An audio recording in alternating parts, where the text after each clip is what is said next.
the movement I want to talk about this week is the bird dog extension, or just hip extension while holding a neutral spine. So a bird dog is tabletop with an opposite arm and leg extension. So oftentimes you'll see this happening where that low back collapses and I'm no longer in neutral spine, which really is anterior pelvic tilt and adding that arch to the low back. So a lot of people are feeling this in that low back. So what we want to fix is to maintain neutral spine and that pelvic tilt. So anterior pelvic tilt, posterior pelvic tilt, neutral. We want to maintain neutral and not allow our pelvis now to rotate or to tilt.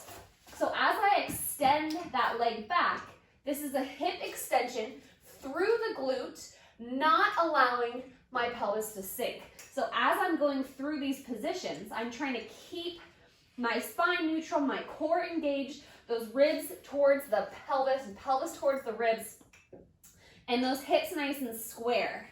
So that's another really big thing, is not rotating and overusing your extensors in your back or just that hip instability to do the motion for you.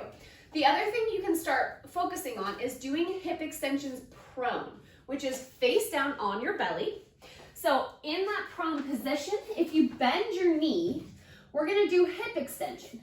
But instead of just lifting as high as I can, I want you to tuck that pelvis a little bit, get that nice neutral back, that core is engaged, that glute is engaged, and now you lift the knee.